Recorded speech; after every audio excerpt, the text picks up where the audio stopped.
Good morning. In case anyone doesn't know anyone who's here today, from my far right, Dr. Malatras, who's not really a doctor, Dr. Zucker, who is really a doctor. To my left, Melissa DeRosa, Secretary to the Governor. To her left, Robert Mejica, Budget Director. Let's give you some facts today. My man, Sergeant Joe Friday, just the facts, ma'am. My daughters say nobody understands who Joe Friday is. That's their mistake. Dragnet was an underappreciated cinematic treasure, in my opinion. Joe Friday, just the facts, just the facts. Here are just the facts. Hospitalization rate is down from 18,000 to 17,000 mark. That is good news. Total hospitalizations down. We talk about the flattening of the curve, the apex. How long is it flat? When does it start to curve? We don't know, but this is a good sign today.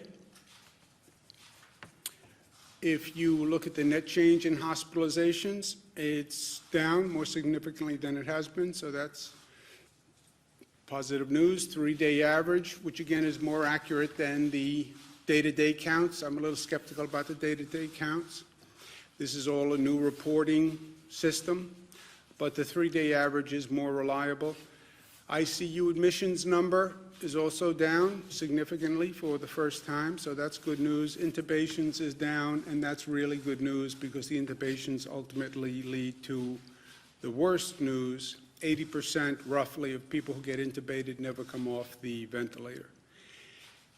The number of new people who are diagnosed with COVID, about 2,000 still yesterday. So when you see the reduction in rates, remember what we're talking about. We're talking about a reduction in increases. You still have 2,000 people every day about who are walking into a hospital for the first time or who are being diagnosed with COVID for the first time. And 2,000 is still a lot of people. But the good news is it means we can control the virus, right? We can control the spread. And we did not know for sure that we could do that. We speculated that we could do it, but we didn't know. So now we know that we can control this disease. The bad news is 2,000 people walked into a hospital yesterday for the first time with the disease, and the worst news is 600 people died yesterday from the disease. That is still continuing at a really tragic rate. Of those deaths, 577 in hospitals, 29 in nursing homes. We've been watching the nursing homes because nursing homes in many ways are ground zero for this situation. Last night, the number in nursing homes was relatively low. Everyone asks the same two questions: when is it over? And how do we get there? How do we start to make our way from here to there? When is it over? As I've said, you know, when is it finally over? It's over when you have a vaccine, and that's 12 months to 18 months. We've said to the FDA, any way we can be helpful in the testing of that vaccine, how do we accelerate that? How do we expedite it? New York is ready, willing, and able to do that with the FDA. Maybe there's a medical treatment between now and the vaccine. That would be great. But those are unknowns, and it's out of our bailiwick. We are working with a lot of companies that are working on treatments. We're testing treatments in our hospitals, but that's a pure medical research and development function, which is beyond us. At the same time, how do we unpause New York? New York is now on pause. How do we unpause it? First, do no harm. Don't let that infection rate go up to the best of your ability. Don't lose the progress that you have made. Second, now go back that we have some stability and we can actually work with the healthcare system, which we had on overdrive for many, many weeks. and we had increased the capacity, as you remember. Every hospital had to increase capacity 50%. I mean, just think about that. 50% more beds, staffing those beds during this horrific period. Now we have a chance to be more intelligent, frankly, about handling our healthcare system. Testing and tracing, testing and tracing, testing and tracing, and we need the federal government to work with us on that. And then phasing an economic return to the quote-unquote new normal, right? Those are all activities that are going on at the same time, and that's our plan to quote-unquote unpause New York. You stopped everything. How do you now restart that machine in a coordinated way that doesn't drive up the infection rate? That's the balance that we're trying to strike. On unpausing and having businesses open, that is a nuanced question. There's no light switch. It's not all businesses go back tomorrow. It's what businesses, what do they do, what risks do they pose, and what changes can they make in their business to make them more safe. You know, this is not just government deciding. It's government deciding with private businesses who now have to take a look at this new normal, this new reality, and tell us how they think they can adjust to it. One of our questions in evaluations is, how essential is that business service, right? You have to start somewhere. Right now we have the economy working with what are quote-unquote essential workers. That's why the grocery store is open. That's why public transit is running. All right, so we want to start to bring the economy back, move up one tranche on how you define essential. What's the next level of essential businesses? Are there certain businesses that are inherently safer or can be safer? And then let's talk about how we reopen them and where we reopen them. And these are all questions that we have to work through on a case-by-case basis. But there is a matrix.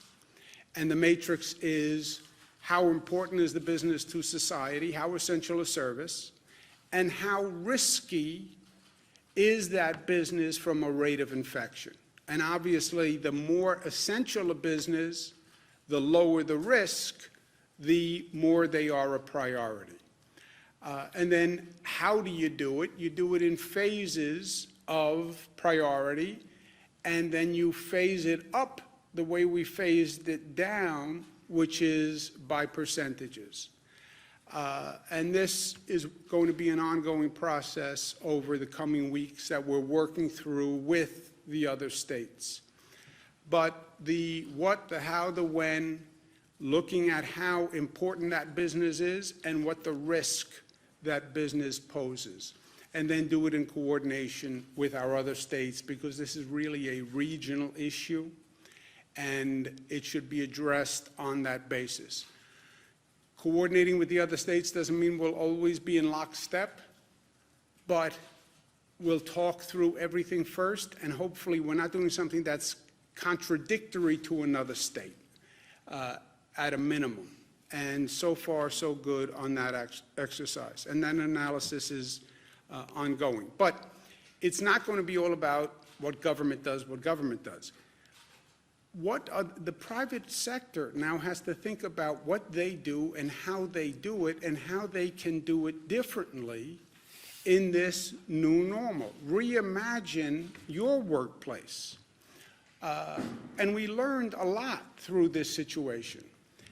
People worked from home. Well, how many people can continue to work from home and the business still work? How do you socially distance in the workplace? Can you socially distance in your workplace? What are your new normal procedures and practices? How do you think you're going to get workers back and forth? And what precautions would you take? In the workplace, how would people work, and where would they sit, or where would they stand? And how do you do it without conference meetings? And how do you do it without gatherings? How are you going to interact with the public in a way that keeps the public safe, right? We're talking about businesses that pose a lower risk, tell us how you intend to organize and conduct your business. And can you do it in a way that poses a lower risk? And what would you do with your workforce to make sure if an infection happens that we can jump on it quickly?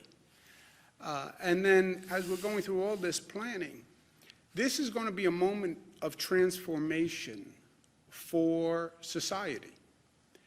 And we paid a very high price for it. But how do we learn the lessons so that this new normal is a better New York? And there are lessons that we must learn from this, because we do need to do things differently, or we can do things differently, and we can do things better. Part of the way across that bridge is testing. It is the single best tool to inform decisions and to calibrate all of this. This new testing world is a new frontier for all of us. New York State has been very aggressive about doing testing. We set a very ambitious goal when we began, and I'm happy to say they did it. We've done 500,000 tests in 30 days. That's more than California, Florida, and Michigan combined. And this is all about figuring it out first and taking a system that frankly didn't exist and creating this testing system and this testing regimen. 500,000 tests in 1 month. That sounds great, and it was great. It was a great accomplishment. And congratulations to everyone who put it together. But when you think of 500,000 tests in 1 month, and then you compare it to the fact that you have 19 million people in the state, you have 9 million workers, the 500,000 doesn't sound so big, right? So we have many questions to answer. Where do you test? How do you get the supplies? How do you coordinate the private labs? How do you coordinate the demand going to these private labs, right? Everybody wants testing. Private sector companies are calling for testing, and they're going right to the labs. Everyone is going right to these labs, and 50 states are competing, and the federal government is buying product from these labs. This has to be figured out, and it can only be figured out in partnership with the federal government. On top of that, once you go from testing, you have to trace every person who comes up positive. Trace means investigate. Investigate all those prior contacts. And then one contact, you test that person, leads you to another person. So the tracing investigators are really assembling an army that does not now exist. I spoke to the White House again this morning about it. I understand that this is a problematic area and the federal government's not eager to get involved in testing. I get that, but the plain reality here is we have to do it in partnership with the federal government. You're talking about supply chains that go back to China. A state does not have the capacity to do that. And there's no reason why you would have 50 states each trying to figure this out on their own, competing with the federal government, competing with the private sector. So I'm very much looking forward to the federal government's willingness to tackle this, understanding that it will be imperfect at best. But if we work together, we can do better than any of us could do alone. And that's what this is all about. You're not going to achieve optimum performance. You can't put together this national system with perfection. So people are understandably reluctant to get involved. But understanding the risk and understanding that it's never going to be done perfectly. If we work together, we can do better. And that's what we have to actually accomplish. We have to strengthen the healthcare system. Our surge and flex, which is the first time we've ever called upon all these hospitals to work together and coordinate. Every hospital was basically its own enterprise. and then we go back and say, well, you all have to work together and coordinate, and we're going to help you coordinate. It was first time that's ever happened. We understand about a stockpile like we've never understood before. We understand about sharing resources like we've never understood before. And we understand about sharing among states and how good people were to New York when we needed it, and states stepping up and sending us ventilators. And I said, New Yorkers don't forget, and New Yorkers are the most generous and most gracious, and we'll be there when people need help. New Jersey is still looking at their curve rising. The wave hasn't crested in New Jersey. They're our neighbors. Anything we can do to help. I've told Governor Murphy all he has to do is ask. We're here, and we're going to send 100 ventilators to New Jersey. But the key to all of this, the calibration, is the infection rate. And this gets a little technical, but I need people to really understand this. Why don't you open tomorrow? Because we're afraid the infection rate will go up. And everything we've been doing is to slow the infection rate. Well, how do you track the infection rate? We don't. We don't track infection rates. We see hospitalization rates, which are different. A hospitalization rate is a person who got infected and became seriously ill, so they had to go to the hospital. But we don't know how many people have been infected or are getting infected. We only know at this point how many people walk into a hospital, okay? Or how many people get tested in a nursing home. If you have advanced testing, then you'll have a better idea what % of your population has actually been exposed. That's what the antibody testing is all about. But the key is, as you're making this calibration on the reopening of the economy, as you're bringing more people out of their homes, how fast is that virus spreading, and how quickly is that infection rate rising, right? Dr. Fauci said early on that this virus spreads. It does it very well. And we know that, and we've learned it the hard way. The rate of infection is everything, okay?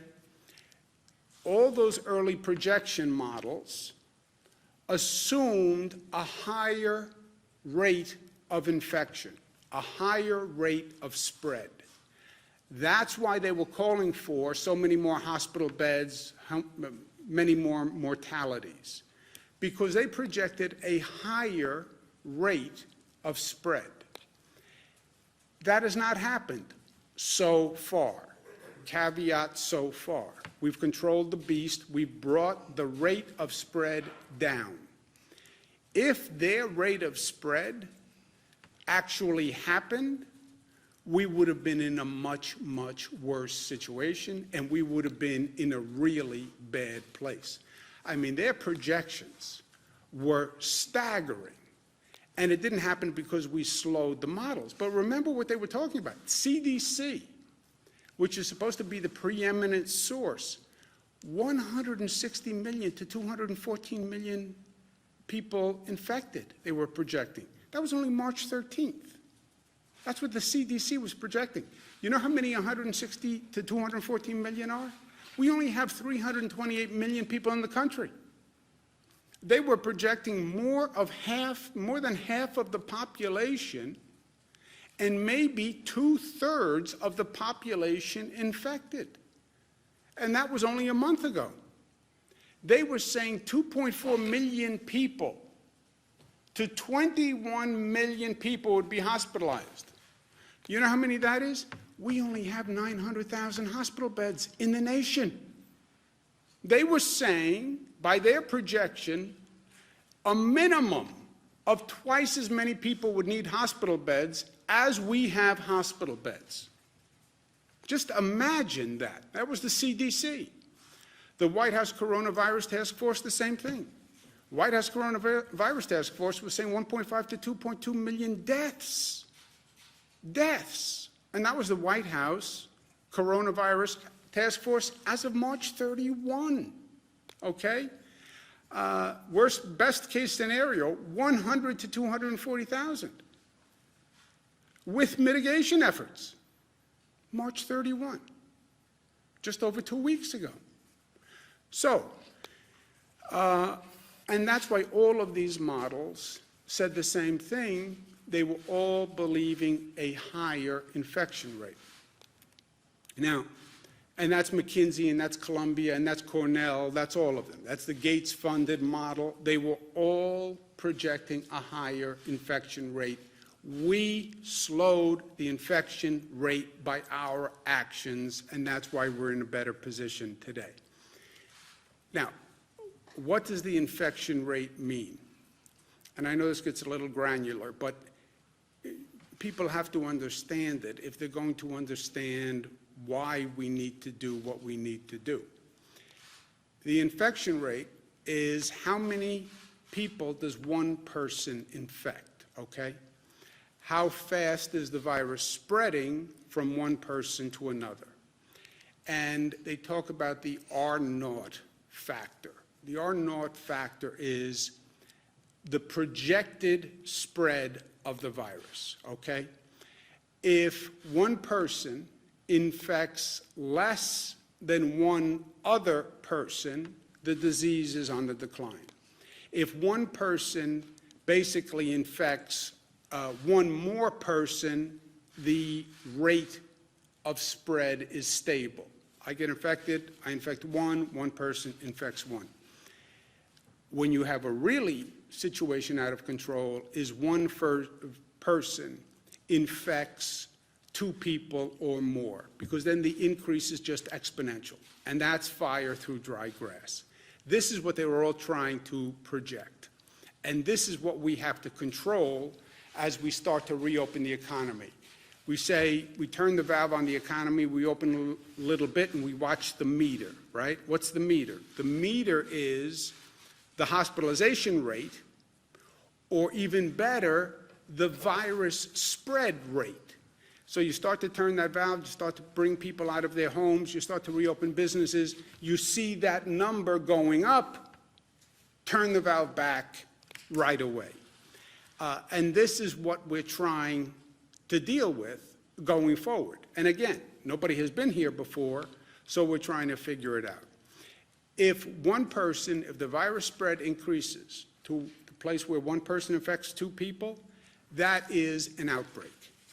If one person is only infecting one other person, that is basically a stable increase. Ideally, one person is infecting less than one person, and that is a decline of the spread of the virus. And that's what we're shooting for. Just to belabor this one more point,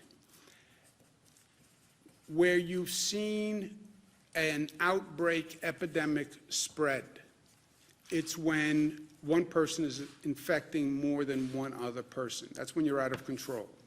On the Diamond Princess cruise, the infection rate was one person infects 2.2 additional people.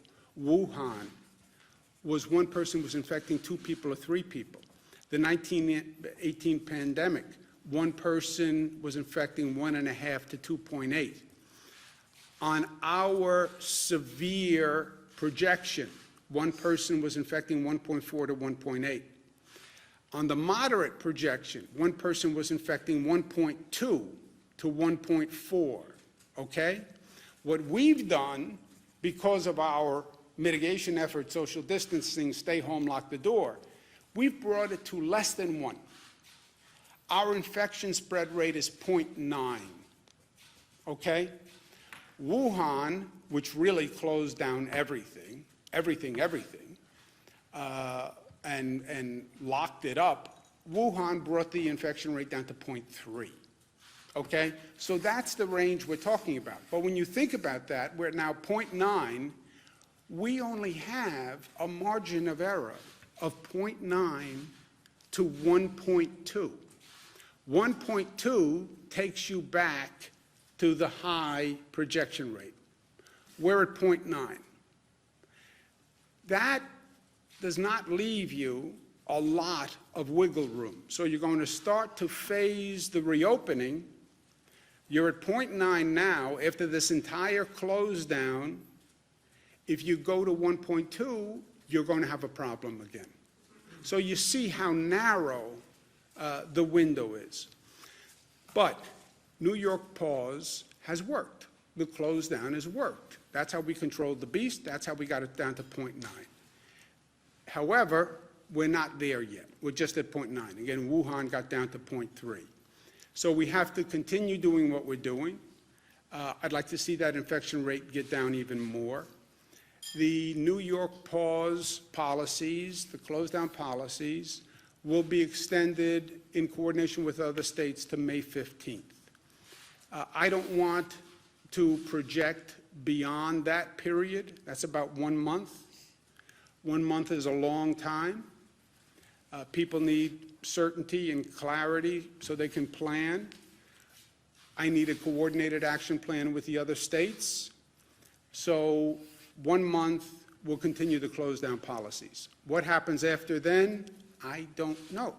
We will see depending on what the data shows. What does that mean?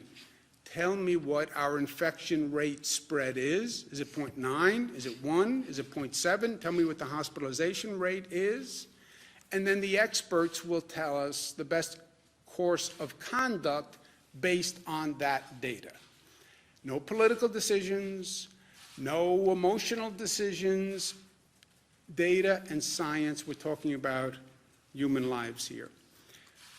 As relatively simple and possibly annoying as it seems, wearing a mask is one of the best things that we can do. And I understand I'm getting a lot of not happy phone calls off what I said yesterday about wearing a mask in public, but I'm sorry it makes people unhappy. I do not consider it a major burden, and it really is a simple measure that can save lives. And yes, people say it's a personal intrusion on them, but again, remember, it's not just about you, right? I have rights also, and my kids have rights, and your kids have rights, and you have a right for another person to take reasonable safeguards not to get infected. So the masks work. We said in public today, I'm going to include public transportation systems, private transportation carriers, for-hire vehicles, any operator of a public system, an operator of a private carrier, and for-hire vehicles must wear a mask at all times. What does this mean? If you get on a bus, you need to wear a mask. If you get in a train, you need to wear a mask. If you get into a private car service, Uber, Lyft, the operator needs to wear a mask. If you get on a private bus, the operator needs to wear a mask, and you need to wear a mask on a private carrier. So is this inconvenient? Yes, but you're in a closed environment by definition. You're not socially distancing by definition. You're the front seat of a car to a back seat of a car. You're one seat in a bus to another seat in a bus. This is a precaution for everyone that I think balances individual liberties with a social conscience. This will go into effect Friday, 8 p.m. Ultimately, what determines the rate of infection? You do, and I do. That's what this all comes down to, as simple as it sounds. It's not about government. It's not about anything else. It's about what people decide to do and what people have decided to do. They have brought this infection rate down. It's that simple. Nurses, doctors did a phenomenal job. First responders did a phenomenal job. Essential workers did a phenomenal job. But that rate came down because people changed their behavior. That's what happened. It is about the behavior of our people. It's that simple. It's our behavior. It's our level of discipline. It's how we educate our children. It's how considerate we are of others. What we're willing to do to safeguard others' health in our community. That's what makes all the difference on what we're doing. And it is the simple things. It's wearing a mask, it's washing your hands, it's the hand sanitizer, it's the social distance, it's making sure your children understand what to do, what not to do.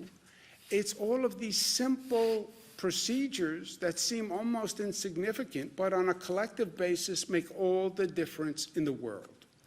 And it is making smart choices.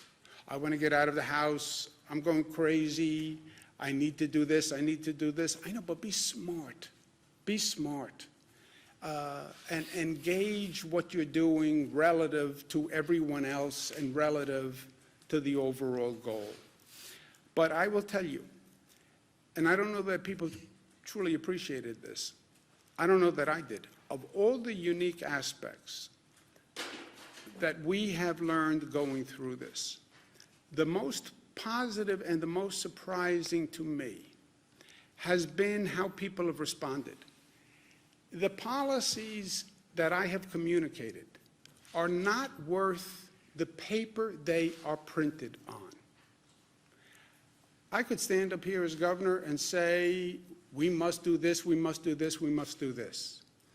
These are some of the most life-changing policies government has ever issued.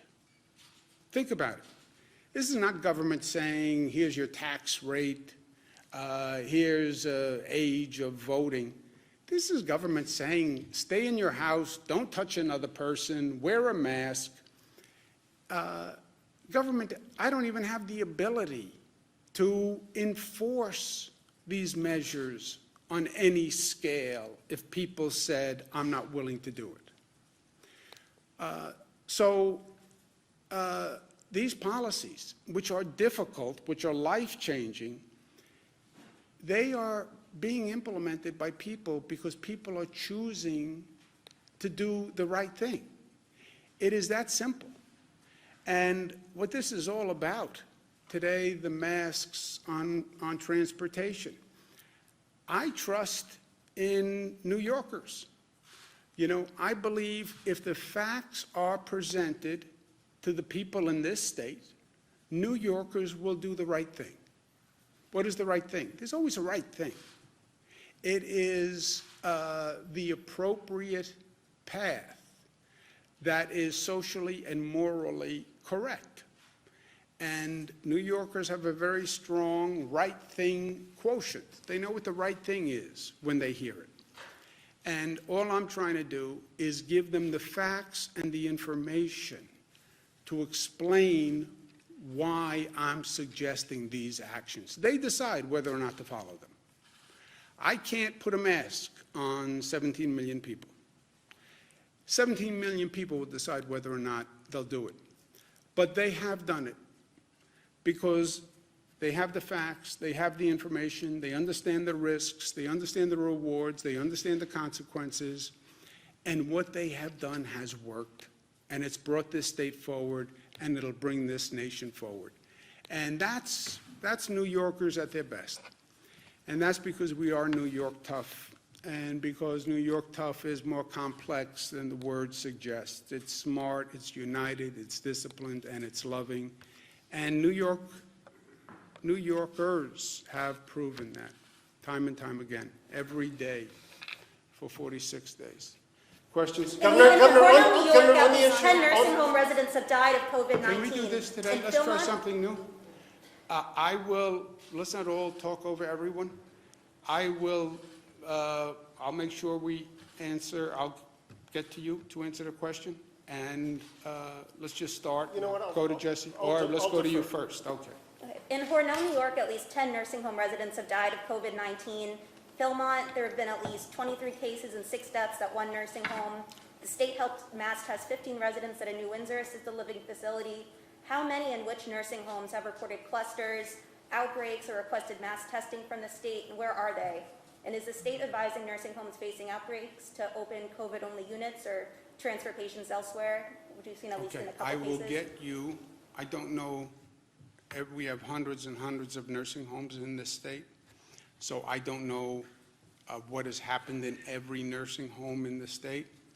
I don't have firsthand knowledge of what happened with the nursing homes in Hornell, New York, but we will get you today a list of information by nursing home to the best we have, and as we get that updated, we'll get it to you. Jesse? Governor, on the economic toll of this, Mayor de Blasio is talking about a $7.4 billion hit in terms of tax revenue. Have you discussed help for the city of New York vis-a-vis that, as well as, you know, the 1.2 million people who are now applying for unemployment in the state? Yeah, Jesse, it's simple. Yes, we've had multiple conversations. It's not just New York City, it's Nassau County, Suffolk County, Westchester County. It's every county in the state. It's every local government in the state. And the short answer is we cannot do it. You know, I have a $10 to $15 billion hole. So I'm not in any position to help any of them. That's why I've said this is where the federal government has to step in. And it defies understanding that the federal government is going to say, we've passed major pieces of legislation, pat us on the back, to protect the economy and move the economy forward, but you don't fund state and local governments? And when you don't fund the state and local government, it means the state and local government has to turn around and cut everybody that relies on them. It's not smart, it's not right, it's counterproductive. I understand you don't get the same political credit when you fund New York State or New York City or Nassau County or Suffolk County because it doesn't represent any voters, any people. It's just a governmental entity. I get that. And I get that politically they like to pass legislation where they can call up someone when they get home and say, hey, Jesse, I got a check for you. I understand that. But at one point, you have to put the politics aside and say, we have to do something that's actually makes a difference. And how can you even pretend that you're addressing this crisis when you're starving state and local governments? And that's not a Democrat to Republicans. National Governors Association, headed by a chairman who's Republican, Governor Hogan, great guy, great governor. Myself as vice chairman, we sent a letter saying that to the administration. And by the way, I say it to my Democratic congressional members. I said to Senator Schumer, I said to Senator Gillibrand, you pass a piece of legislation that starves state and local governments, you're not helping the country. You're just not. Well, we have to get to yes. It doesn't matter to get to yes if the bill doesn't do what the purpose is. Bernadette? Just to follow on Marina's question real quickly, why has it taken so long to get specific information about specific nursing homes? That would seem to be in the public interest for people to know where people are dying. We're putting it together. You know, you have to appreciate the practical reality here. That's why I say watch this whole reporting system. You have hospitals that are dealing with hell every day. And you're basically saying, make sure your report isn't late, which is what the Department of Health says. Nursing homes that are dealing with hellacious situations, or make sure your report is on time. Yeah, and look, I've been on the phone with these types of facilities, and they say, I understand, make sure my report is on time. I have 7 people critically ill. I'm short-staffed. I don't have enough PPE, and you're giving me a hard time about reports. So in the balance of things, I understand the degree of difficulty. And how many nursing homes are there? 613. 613 nursing homes, right? So you're not talking about one phone call. But we are getting the data. It is coming in. When will we have it? Do we know? Today. You mentioned that there's, obviously the flattening of the hospitalizations, but we had yesterday the highest, or the day before, the highest number of positive cases since testing started. Are you concerned about seeing that number tick up, and why might that be while the hospitalization? The testing is not indicative of anything, in my opinion. It is not a random sample. It is a function of how many tests you are doing.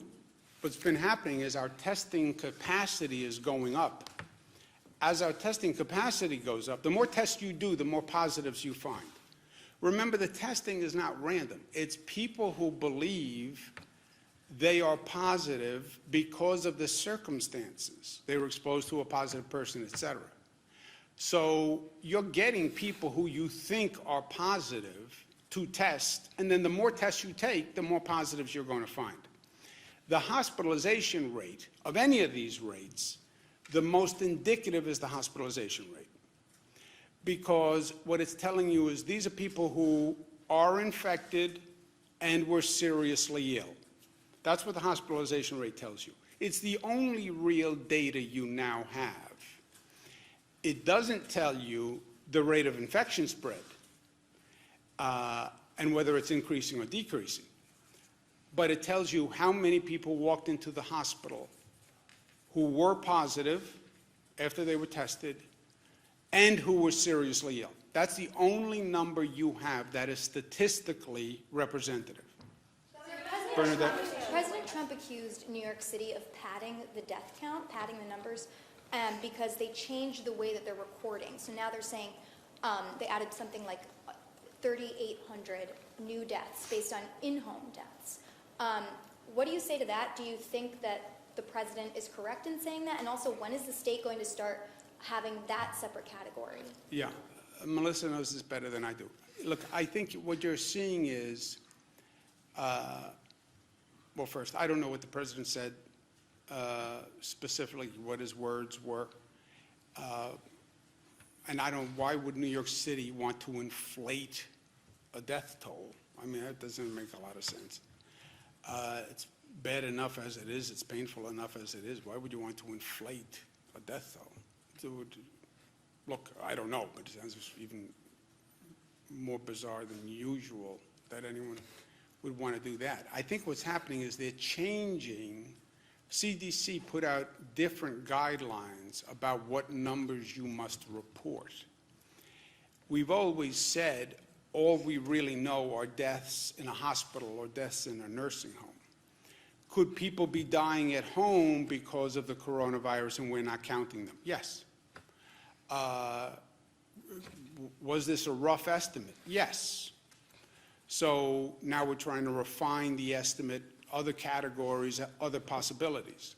I think that's what it is more than anything. It's more of a reporting process. But Melissa, do you know anything more about No, it? it's exactly what the governor said. So the CDC put out guidance on reporting. So actually, it's the president's own CDC that put out this guidance. And the city was very clear. They actually did not tack on that number to the total death count. They created a new category that's called probable deaths. This gets murky, right, because a lot of people are dying of various things, and if it's shortness of breath or you had a fever, there's a lot of assumptions that could be going on behind the positive. Everybody knows in this room, Assemblyman Brodsky, the assumption was that he had died from COVID. A few days later, they discovered it actually wasn't COVID. So the number is not precise, and the city actually did not put that number into the death count number. It's a separate category. I actually believe the press misreported this in some instances and conflated the two. And so that's what it was. But they did not pad the numbers, and this was a CDC-directed category that the city started reporting that the state is actually also working to report. Excuse me a second. Did you want to add something, Doctor? It's exactly what you had mentioned. It's the presumed, as Melissa said, they're presumed deaths, that somebody died from something which may have been a different respiratory illness, and they said, well, maybe it's coronavirus. Right, because the Post reported last week that EMS and law enforcement were going to homes and getting that raw data and saying, hey, this could potentially be a much larger number. So is that the kind of misreporting you're talking about? So, but I'm saying when I say conflating, I'm saying there's probable deaths, and then there's the people who we know to have confirmed died of COVID. They tested positive, or after they died, there was an autopsy done, they tested them, and they confirmed after they died that they had COVID. So probable is a category that it's somebody who died, and based on the symptoms or based on how they died, they believe that it could probably have been COVID. So that's that category. The underreporting of the deaths in the home is another added complication into all of this. But to answer your first question, the city did not pad the numbers. They created a separate category to address the probable deaths, which was a directive of the CDC. Yeah, I think what happened, I think that refreshes my recollection. I don't think the city put the numbers together. I think the Times wrote a story that put the numbers together and then said they had a much higher number. I get it's a great headline, but it's not totally accurate. Karen? We're seeing reports out of hospitals that some of the COVID patients, or a significant number, are having kidney failure, and that now that there's a shortage of the dialysis machines. I guess maybe that's more of a question for Dr. Zucker, of how is that something that you're Shortage worried of about when you're dialysis dealing with- machines? We have heard that we are looking into this about those who need renal dialysis and to make sure the machines are available for individuals. And regarding having kidney failure as a result of having a coronavirus, often when people get that ill and end up in the intensive care unit with multi-organ system failure, multiple problems, the kidneys are one of the organs which take the hardest hit initially. Is there a shortage right now? We have heard about an individual report, but there aren't shortages that are across the board. No, every once in a while we've heard that they need a dialysis machine, and we worked on that to get them in. If they have a shortage, Karen, they call us. We have these daily inventory equipment sharing. That's a surge flex. So if any hospital has a shortage of anything on a daily basis, they let us know, and then we find that, and we've been able to find that equipment for them or that PPE, so nobody's had an actual shortfall. But if somebody had a problem that they couldn't do dialysis because they didn't have machines, they would have more than likely let the state know. Go ahead. I have a few follow-up questions on masks. Does the mandate apply to kids? 2 years and older. 2 years and older. Depends how you define kid. Which is what the CDC recommends. Okay.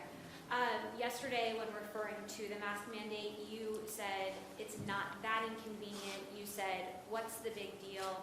For many people, we've learned it is a big deal to wear a mask. They feel that this is a symbol of government control.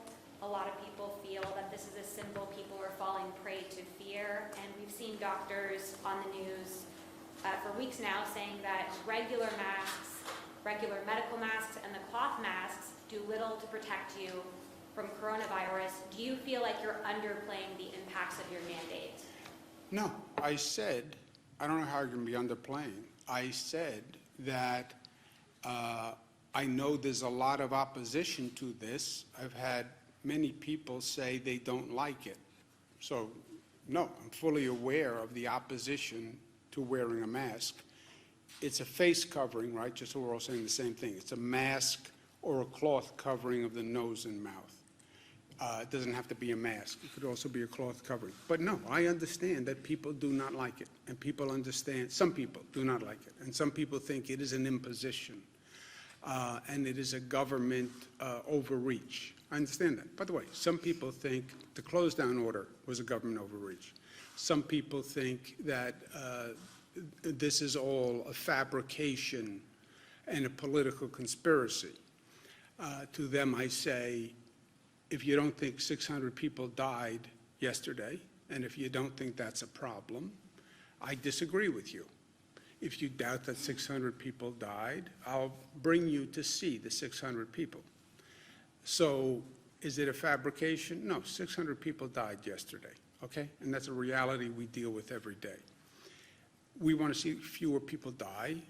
I'm asking New Yorkers to wear a mask, not just to protect yourself, but to protect other people from you. If you have the virus, you can infect other people. And you have a liability, a responsibility not to infect me because you're sick. And that's what a mask would help. I understand the opposition. My phone's ringing off the hook with the opposition. I also understand what 600 deaths mean. I understand the toll on the healthcare system. I understand the nurses and the doctors who are stretched to their limits. I understand the police officers who go out there every day and who are afraid. And asking New Yorkers to wear a mask at this time, I think, is more than reasonable. I understand that people disagree. Are you wearing a mask on the day-to-day? When I am in public circumstances, yes. Here in this room, no. Let's do someone who didn't ask a question. What will it take for us not to have to social distance? You've said that a vaccine can take 12 to 18 months. Is that how long we'll have to social distance for? You know, it depends on how good we are at reducing the spread of the virus, and we don't know that. It also depends on when they come up with a medical treatment, and we don't know that. So I understand people want certainty and closure, but we don't have it. We don't have it. Let's do someone who didn't ask a question. Josefa? California, Gavin Newsom is giving undocumented immigrants $500 since they were cut out of the federal stimulus package. Is New York considering doing something similar, and can we do that considering our financial state? Well, look, we financially, if we don't get the federal government to actually pass a piece of responsible legislation, and I've said to to the extent they care for my 2 cents, our senators, don't pass a piece of legislation if it's not responsible. Well, then they'll say we didn't pass legislation. Yeah, say I wouldn't I wouldn't pass an irresponsible piece of legislation. Better than passing an irresponsible piece of legislation, right? If those are the options, life is options. So yeah, we are at a point financially where we have a $10 to $15 billion deficit. Yesterday I was asked about, well, why not just let the raises go through for state workers? When you are broke, it would be irresponsible to do these things. I do hope and believe the federal government should have a more inclusive policy. All right, let's do one. Undocumented immigrants, that there's no shot. Well, we're looking at it, but we have real financial problems right now. Hey, Governor, at a time when you're talking about the importance of regional coordination, it seems Governor Murphy is allowing state parks to stay open, yet here in New York State they are closed. Is that problematic? You know, as I said, there's not going to be 100% conformity of the plans. More, it's understanding what they're doing, what we're doing, so we don't conflict and bump into each other, which has happened in the past, because people make decisions. The state parks, look, I can argue it either way, right? All of these things are judgment calls, but I don't think that's especially problematic either. And regarding unemployment, we're hearing stories that people are still not getting return phone calls within 72 hours, particularly people who are self-employed, who have lengthy documentation to fill out. Has that been an issue? I don't know if it's for you. I have not heard that. Melissa, do you know where that is? So again, let's do some context here. As Jesse noted, and the Labor Department is going to be putting out the figures later today, another 400,000 people filed claims for uninsurance in the last week, the week ending this past Friday, which brings us up to 1.2 million claims in the last 5 weeks. To give you guys a sense of comparison, during the entirety of the 2008 crash, New York State lost 300,000 jobs. So in terms of the volume that the Department of Labor is dealing with, just for everyone's understanding. At this point, they have completed 925,000 claims. There's 275,000 claims that are outstanding. Some of those people are from the last week. Some of those people, unfortunately, date back to the middle of March. Most of the people who date back to the middle of March are people who require additional forms for, as you said, people who are self-employed, people who are contractors, and so that process has been taking longer. We're working together to try to figure out the best way possible to expedite this. It's great that the system has worked better for some. If you're one of the people who are still struggling, it doesn't matter at all, and we understand that, and I sympathize with that, and I apologize for that. And we're going to continue to do everything we can to bring the system up to deal with this scale as soon as possible. Let's do one more. Somebody go. What about low-income people or homeless people who maybe might not be able to purchase a mask? Is there going to be a way for them to maybe pick up one or something? Yes, we're working on that, and we're working with local governments in making sure people who can't pay for a mask can have one.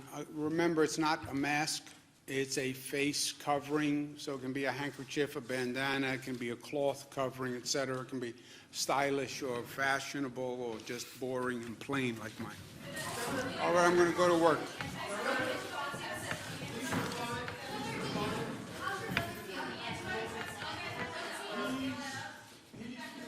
better. Thank you for asking.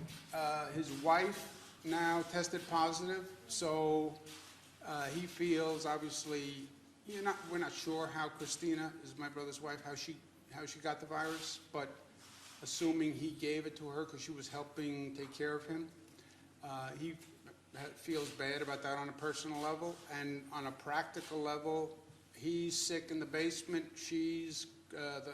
Christina's quarantined upstairs. They have 3 kids, so it's a practical hardship. But he's feeling better. Thank you very much for asking. Thank you.